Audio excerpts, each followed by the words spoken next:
एक बार फिर से आप सभी का स्वागत है। अब समय है कि हम पतरस की दूसरी पत्री में पहला अध्याय पहले वचन से अपने अध्ययन को शुरू करें। यहां पहले और दूसरे वचन में पतरस ने अभिवादन लिखा है। पतरस लिखते हैं, शिमोन पतरस की ओर से, जो यीशु मसीह का दास और प्रेरित है, उन लोगों के नाम जिन्होंने हमारे परमेश्वर और उद्धारकर्ता यीशु मसीह की धार्मिकता के द्वारा हमारे समान बहुमूल्य विश्वास प्राप्त किया है। परमेश्वर की और हमारे प्रभु यीशु की पहचान के द्वारा अनुग्रह और शांति तुम में बहुतायत से बढ़ती जाए। मेरे प्यारे भाई बहनों, यहां पतरस लिखते हैं, ये पत्री उनके नाम लिखते हैं जिन्होंने प्रभु यीशु मसीह की धार्मिकता के द्वारा हमारे समान यानी उन प्रेरितों के जैसा बहुमूल्य विश्वास प्राप्त किया है। मेरे प्यारे भाई बहनों, हम विश्वास करते हैं, लेकिन यहां पर पतरस लिख रहे हैं जिन्होंने हमारे जैसा बहुमूल्य विश्वास प्राप्त किया है। जब हमने पतरस की पहली पत्री को पढ़ा, पहले अध्याय 7वें वचन में, तो वहां पर हमने परखे हुए विश्वास के विषय में बात की। तपे हुए सोने से भी ज्यादा वो विश्वास जो परखा हुआ है, वो विश्वास जो दुखों को उठाए जाने के बावजूद भी बना रहा। मेरे प्यारे भाई बहनों, यह विश्वास प्राप्त करना यानी धीरजवंत बने रहने को यहां दर्शाता है। आगे तीसरे वचन में पतरस लिखते हैं, क्योंकि उसकी ईश्वरीय सामर्थ्य ने सब कुछ जो जीवन और भक्ति से संबंध रखता है हमें उसी की पहचान के द्वारा दिया है, जिसने हमें अपनी ही महिमा और सद्गुण के अनुसार बुलाया है। मेरे प्यारे भाई बहनों, हम देखते हैं दूसरा कुरिन्थियों 5वां अध्याय उसके 21वें वचन में पौलुस कहते हैं कि हम प्रभु यीशु मसीह पर विश्वास करने के द्वारा उसमें होकर परमेश्वर की धार्मिकता बन जाते हैं। और यहां पर पतरस कह रहे हैं कि उसने अपनी महिमा और सद्गुण के अनुसार हमें बुलाया है। सद्गुणों के अनुसार उत्पत्ति की पुस्तक में जब हम पढ़ते हैं तो वहां देखते हैं कि परमेश्वर ने मनुष्यों को अपने स्वरूप में रचा है। और बहुत सारे लोग इसे जो हमारा ये शरीर है उसके स्वरूप में लेकर के देखते हैं, लेकिन मैं आपसे पहले भी बात कर चुका हूं और आप जानते हैं कि परमेश्वर ने हमें शरीर के स्वरूप में नहीं रचा है, क्योंकि ये शरीर नाशवान है। परमेश्वर ने आत्मिक स्वरूप से हमें अपने स्वरूप में रचा है और उसके आत्मिक स्वरूप में उसकी महिमा और उसके गुण भी हम में पाए जाते हैं। इसीलिए हमें थोड़ा थोड़ा प्रेम, थोड़ी थोड़ी भलाई, थोड़ा थोड़ा क्रोध, सारी चीजें हम देखते हैं जो परमेश्वर के सद्गुण हैं वो हम में पाए जाते हैं। और जब हम मसीह को ग्रहण करते हैं तब उस ईश्वरीय सामर्थ्य से, जो कि इस जीवन के द्वारा, जो हमारी भक्ति है, हमारी आत्मिक सेवा के द्वारा संबंध रखता है, हम उसी की पहचान में, उसकी महिमा में और उसके सद्गुणों में बढ़ते जाते हैं। यानी कि जब हम इस धरती के जीवन में जी रहे हैं, शरीर में रह रहे हैं, तब यह हमारा जो बाहरी मनुष्य तत्व है, हमारे भीतरी मनुष्य तत्व यानी हमारे सद्गुणों पर प्रबल हो जाता है। लेकिन जैसा कि हम पवित्र आत्मा के अधीन होते हैं, तब ये हमारे जो सद्गुण हैं, जो हमारे आत्मा की छाप में है, जो परमेश्वर के स्वरूप में है, इसके द्वारा वो और बढ़ते जाते हैं। हमारे अंदर वो सद्गुण निखरते जाते हैं। हमारे अंदर शरीर की अभिलाषाएं जो सड़ाहट की हैं वो नष्ट होती जाती हैं। आगे पतरस लिखते हैं, जिनके द्वारा उसने हमें बहुमूल्य और बहुत ही बड़ी प्रतिज्ञाएं दी हैं, ताकि इसके द्वारा तुम सड़ाहट से छूटकर, जो संसार में बुरी अभिलाषाओं से होता है, ईश्वरीय स्वभाव के सहभागी हो जाओ। तो पतरस यहां पर लिख रहे हैं कि जिस सद्गुण के अनुसार उसने हमें बुलाया है, उन्हीं सद्गुणों के द्वारा उसने हमें बहुमूल्य और बड़ी प्रतिज्ञाएं भी दी हैं। मेरे प्यारे भाई बहनों, परमेश्वर ने हमें अपने स्वरूप में रचा है और उन्हीं सद्गुणों के अनुसार वो चाहता है कि जिससे मैंने अपने स्वरूप में रचा है वो उसकी समानता में उसकी साथ सहभागिता करे। और उसी के अनुसार उसने हमें बहुमूल्य और बहुत ही बड़ी प्रतिज्ञाएं दी हैं, ताकि हम विश्वास करें और उन प्रतिज्ञाओं के वारिस बन सकें। मेरे प्यारे भाई बहनों, विश्वास के द्वारा हम पापों की क्षमा को पाते हैं और अनंत छुटकारे यानी उद्धार को प्राप्त करते हैं। हम विश्वास के द्वारा पवित्र आत्मा की सहभागिता पाते हैं, ताकि जो सद्गुण परमेश्वर की छाप में है, उस हमारे भीतरी मनुष्य तत्व में है, जो परमेश्वर के स्वरूप में है, पवित्र आत्मा की अधीनता के द्वारा हम उन्हें और भी निखार सकें, उनमें हम और भी प्रबल हो सकें और मृत्यु पर जयवंत हो जाएं और अनंत जीवन में परमेश्वर के सहभागी हो जाएं। आगे पतरस कहते हैं, ताकि इनके द्वारा तुम उस सड़ाहट से छूटकर जो संसार में बुरी अभिलाषाओं से होती हैं, ईश्वरीय स्वभाव के सहभागी हो जाओ। तो मेरे प्यारे भाई बहनों, यहां पर पतरस कहते हैं कि हम जबकि परमेश्वर के स्वरूप में रचे गए हैं, तो हम उसके सद्गुणों को ही अपने अंदर प्रबल करें और उन सड़ाहटों से छूट जाएं जो इस संसार की अभिलाषाओं से उत्पन्न होती हैं, और इन्हें छोड़कर हम अपने भीतरी मनुष्य तत्व को प्रबल करके परमेश्वर के स्वभाव के सहभागी हो जाएं। आगे 5वें वचन से लेकर 7वें वचन तक पतरस लिखते हैं, इसी कारण तुम सब प्रकार का यत्न करके अपने विश्वास पर सद्गुण, और सद्गुण पर समझ, और समझ पर संयम, और संयम पर धीरज, और धीरज पर भक्ति, और भक्ति पर भाईचारे की प्रीति, और भाईचारे की प्रीति पर प्रेम बढ़ाते जाओ। तो मेरे प्यारे भाई बहनों, यहां पर पतरस कह रहे हैं कि तुम सब प्रकार की कोशिश करो और पवित्र आत्मा की अधीनता में अपने विश्वास पर सद्गुणों को उत्पन्न करो। अपने उस विश्वास पर जो तुमने बहुमूल्य विश्वास धीरज के साथ परखे जाने के साथ प्राप्त किया है, उस विश्वास में अपने आप को सद्गुणों में प्रबल करो, और उन सद्गुणों पर अपनी समझ को प्रबल करो। वो समझ जो तुम्हें प्रभु में चलने का प्रेरणा देता है, वो समझ कि हमें कैसे मसीह यीशु में अपने जीवन को जीना है, और उस समझ के द्वारा जब हम समझ जाएं, उस आशा में हम प्रबल हो जाएं, तो उस समझ के द्वारा हम संयमी हो जाएं, हमारे अंदर संयम हो, हम अपने आप को संयम में प्रबल करें। और संयम में जब हम अपने आप को प्रबल करेंगे तो ऑटोमेटिकली धीरज हम पे प्रबल हो जाएगा, और धीरज के साथ ही हम अपनी आत्मिक सेवा को यानी भक्ति को भी पूरा करने पाएंगे। और जब हम आत्मिक सेवा को यानी भक्ति को अपने जीवन में प्रबल करेंगे तो उससे भाईचारे की प्रीति बढ़ेगी। मेरे प्यारे भाई बहनों, हम जब मसीही विश्वासी हैं, एक दूसरे के साथ जो भाईचारे का प्रेम है, भाईचारे की प्रीति है, उसको बढ़ाए, और उसको बढ़ाए जाने के द्वारा, भाईचारे की प्रीति को बढ़ाए जाने के द्वारा हम प्रेम में आगे बढ़ते चले जाएं। यानी कि हम पहले विश्वास में सद्गुण को प्रबल करें, सद्गुण पर समझ को प्रबल करें, समझ पर संयम, संयम पर धीरज, धीरज पर भक्ति यानी आत्मिक सेवा, और आत्मिक सेवा पर भाईचारे की प्रीति, और भाईचारे की प्रीति में प्रेम में बढ़ते जाए। तो मेरे प्यारे भाई बहनों, हमें इन सब बातों का प्रयत्न करना है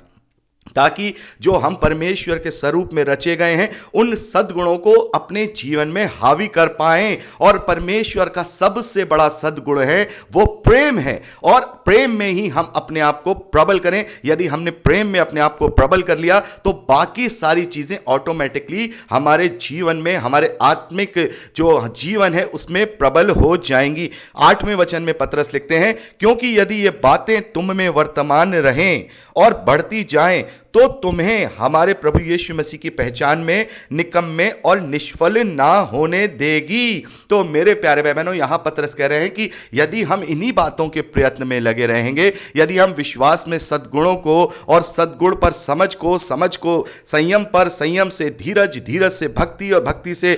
भाईचारे की प्रीति और प्रेम, इसमें ही हम लगे रहेंगे, प्रयत्न करते रहेंगे, तो ये जो बातें जो हम में रहेंगी और इनमें ही हम लगातार बढ़ते जाएंगे, तो हमारे प्रभु यीशु मसीह की पहचान में यानी मसीही विश्वास में और आत्मिक जीवन में फिर हम निकम्मे और निष्फल नहीं होने पाएंगे। ये बातें जब हम अपने जीवन में प्रबल करेंगे, अपने आत्मिक स्थिति को प्रबल करेंगे, तो फिर हम किसी भी रीति से प्रभु यीशु मसीह की पहचान में निकम्मे और निष्फल नहीं होने पाएंगे। क्योंकि जिसमें ये बातें नहीं वह अंधा और धुंधला देखता है और अपने पिछले पापों से धुलकर शुद्ध होने को भूल बैठा है। तो यहां पर पतरस कह रहे हैं, यदि विश्वासी में ये बातें नहीं पाई जा रही हैं या इन बातों को अपने जीवन में प्रबल करने का प्रयत्न नहीं पाया जा रहा है, तो फिर वो अंधा है, वो धुंधला देखता है, उसे कुछ समझ में नहीं आता, और वो जिसे प्रभु यीशु के नाम में उसके पुराने पाप जो धुल गए हैं और वो शुद्ध हो गया है, उन बातों को भुला बैठा रहा है। और इस बात को ही हमने जब हम रोमियो की पत्री उसके 6 अध्याय को पढ़ते हैं तो वहां पौलुस ने साफ कर दिया है कि क्या अब अनुग्रह बहुत है तो क्या अब हम आगे को पाप करते रहें? पौलुस कहते हैं कदापि नहीं। जब हमने प्रभु यीशु मसीह की मृत्यु का बपतिस्मा ले लिया, हमने अपनी पुरानी जो मनुष्य तत्व है, पुरानी जो सृष्टि है, वो उसमें दफन कर दी, प्रभु यीशु मसीह की समानता में नई सृष्टि बनके नया जन्म ले लिया, तो फिर हम आगे को पाप में जीवन कैसे बिताएं? तो यहां पर पतरस यही बात कह रहे हैं, यदि हम इन बातों को अपने जीवन में पहला स्थान नहीं देंगे या फिर हम इसके लिए प्रयासरत नहीं रहेंगे, इनकी कोशिश नहीं करेंगे, तो फिर हम अंधे हैं और हमने अपने उद्धार को भुला दिया है। हमने अपने पापों को जो शुद्ध हो गए हैं, पापों से धुल करके जो हम शुद्ध हो गए हैं, हम उसको भुला बैठे हैं। 10वें वचन में पतरस लिखते हैं, इस कारण हे भाइयों, अपने बुलाए जाने और चुन लिए जाने को सिद्ध करने का भली भांति यत्न करते जाओ, क्योंकि यदि ऐसा करोगे तो कभी ठोकर ना खाओगे। तो मेरे प्यारे भाई बहनों, जैसा कि हम जानते हैं कि हम पवित्र बुलाहट के लिए बुलाए गए हैं और हम उस अनंत जीवन के लिए बुलाए गए हैं। यदि हम इन बातों को, जो कि हम चुने गए हैं, पवित्रता के साथ चुने गए हैं, हम पवित्रता के लिए परमेश्वर के निकट प्रेम में चुने और बुलाए गए हैं, तो इसे सिद्ध करने के लिए हम इन बातों का ही यत्न यानी प्रयत्न यानी कि कोशिश करते रहे। और यदि हम ऐसा कोशिश करते रहेंगे, अपने आप को वचन से जांचते रहेंगे, अपने आप को इन बातों से जांचते रहेंगे, तो कभी भी हम ठोकर नहीं खाएंगे। और 11वें वचन में पतरस लिखते हैं, वरन इसी रीति से तुम हमारे प्रभु और उद्धारकर्ता प्रभु यीशु के अनंत राज्य में बड़े आदर के साथ प्रवेश करने पाओगे। तो मेरे प्यारे भाई बहनों, हमें उन सद्गुणों को, जो सद्गुण हमारे अंदर हैं, परमेश्वर के स्वरूप में हैं,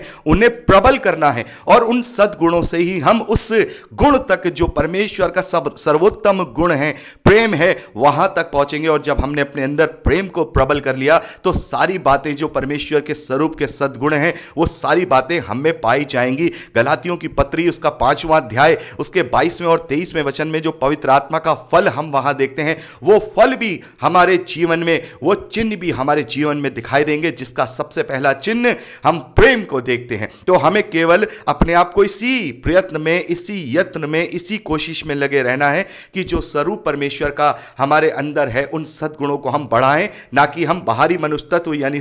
शरीर की उस सड़ाहट के अनुसार जिएं, जो उन अभिलाषाओं से उत्पन्न होती हैं, जो इस संसार की लालसाएं हैं। तो यदि हम ऐसा ही यत्न करते रहेंगे, अपनी परमेश्वरीय बुलाहट और चुनाव को सही रीति से उसको सिद्ध करते रहेंगे, तो फिर हम परमेश्वर के राज्य में, उस अनंत राज्य में बड़े आदर के साथ प्रवेश करने पाएंगे। आगे 12वें वचन में पतरस लिखते हैं,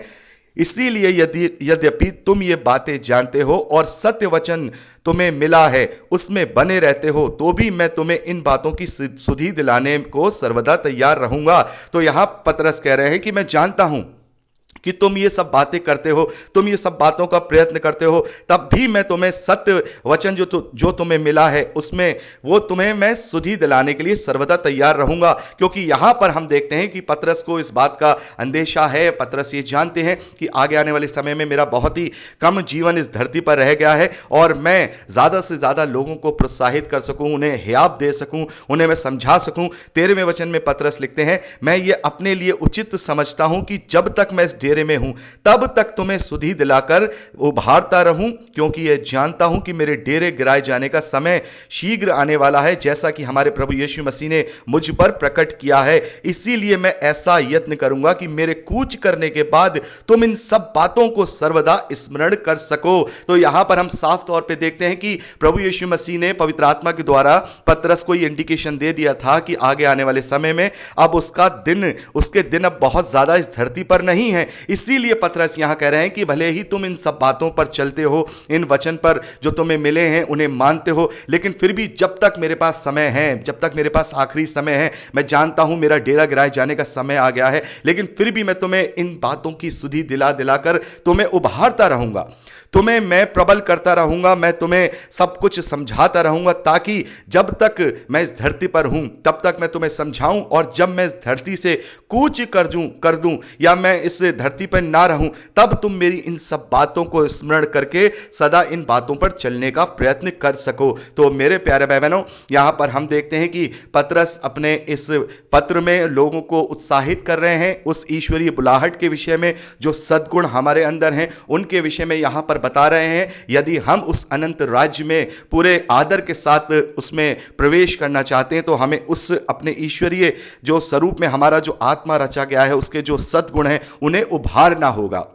उन्हें प्रबल करना होगा। अपने उस विश्वास के द्वारा, जो हम परखे जाने के द्वारा हमें जो उत्तम विश्वास मिला है, हम देखते हैं कि जो हमें बहुमूल्य विश्वास हमने जो प्राप्त किया है, उस विश्वास के द्वारा हम अपने सद्गुणों को प्रबल करें और उन सद्गुणों से अपनी समझ को, समझ से संयम को, संयम से धीरज को, धीरज से अपनी आत्मिक सेवा को, और आत्मिक सेवा से अपने भाईचारे की प्रीति, उससे प्रेम को, और उस भाईचारे की प्रीति से हम अपने अंदर उस प्रेम को प्रबल करें जो सबसे बड़ा गुण परमेश्वर का है। यदि हमने अपने अंदर उस प्रेम को पूरी रीति से डेवलप कर लिया, तो फिर हम किसी भी रीति से ठोकर नहीं खाएंगे। तो यहां पर हमने 15वें वचन तक का अध्ययन किया है। तो मेरे प्यारे भाई बहनों, अब हम 16वें वचन से आगे का अध्ययन परसों करेंगे, यानी कि पतरस की दूसरी पत्री, उसका पहला अध्याय, उसके 16वें वचन से आगे का अध्ययन अब हम परसों करेंगे। तो आज के लिए इतना ही। प्रभु आप सबको बहुत आयत की आशीष दे, अपने वचन में बढ़ाए। प्रभु यीशु के नाम में आमीन। Praise the Lord. जय मसीह की।